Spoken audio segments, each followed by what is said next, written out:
Praise the lord. దేవుని మహిమ కలుగాక. అందరూ బాగున్నారండి. ప్రతిరోజు మీరు వాగ్దానం వింటున్నందుకు మీ అందరికీ మెండు కృతజ్ఞతలు.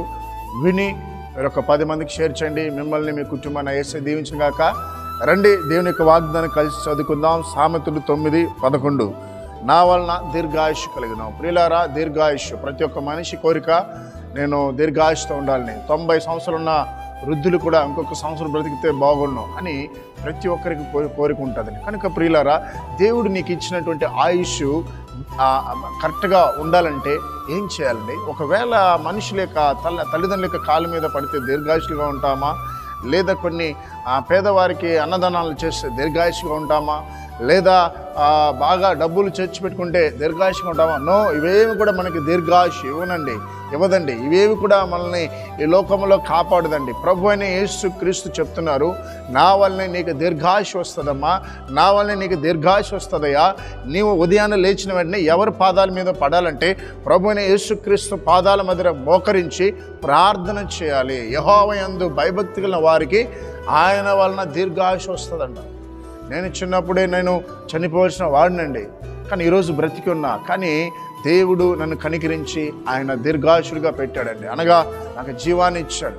కనుక యేసు ప్రభు వల్లనే మనకి దీర్ఘాయుష్ వస్తుంది. కనుక ప్రియ దేవుని బిడ్డలారా, ఉదయకాలన వాక్యం వింటున్న అన్న, తమ్ముడు, అక్క, చెల్లి, అమ్మ, మీరందరూ వినండి. మీరు ప్రార్థన చేయకుండా బయటకు వెళ్ళకండి. పరిస్థితి బాగోలేదండి. ఎప్పుడు ఎక్కడ ఏం జరుగుతుందో చెప్పలేకపోతున్నాం.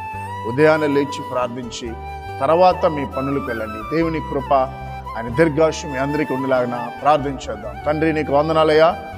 ఈ ఉదయకాలన పుట్టినరోజు జరుపుకున్న బిడ్డల మీద నీ దీర్ఘాయుష్ని దయచ్చు నా ప్రభా. ఎదుగో ఉదయకాలన ప్రభా, ఎంతమంది నా ప్రభా నీ సన్నిధిలోనైనా వారికి ఉన్న ఆర్థిక ఇబ్బందిని బట్టి ప్రార్థన చేశారు దేవా. ఇప్పుడే వారికి రూమ్ రెంట్ విషయంలో కావచ్చు, ఫైనాన్షియల్ విషయంలో తండ్రి, అయా బాడీ కట్టు విషయంలో తండ్రి, వారికి అప్పుల విషయంలోనైనా మీరు సహాయం చేయమని ప్రార్థిస్తున్నాను. మీ కనికరాన్ని ఉంచండి నా ప్రభా. అలాగే సయ్యా, ప్రత్యేకించిన తండ్రి, ఈ యొక్క భయంకరమైన పాపపు లోకంలో ప్రతి యవ్వన బిడ్డని రక్షించున్నాం. చెడుకు బానిసైనటువంటి ప్రతి యవ్వన కుమార్తెని రక్షించమని ప్రార్థిస్తున్నాం తండ్రి.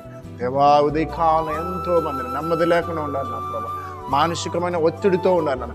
ఎప్పుడే వారికి నెమ్మదిని, మానసిక ఒత్తిడి నుంచి విడుదల దయచని ప్రార్థిస్తున్నాం తండ్రి. వివాహం కావాల్సిన బిడ్డల మీద నీ దయ ఉంచాను. అయా తక్షణమే ఈ నెలలో వివాహాన్ని అయా సంబంధించిన కార్యములు జరిగించండి నా ప్రభా. దేవా, ఇల్లు కట్టుతున్న వారికి సహాయించండి. వారి ఇల్లు కట్టడానికి అన్ని ఈవులు దయచని ప్రార్థిస్తున్నాం. మరొకసారి వాగ్దానం బిడ్డలు దీవించమని యేసు నామములో ప్రార్థిస్తున్నాం తండ్రి. ఆమేన్.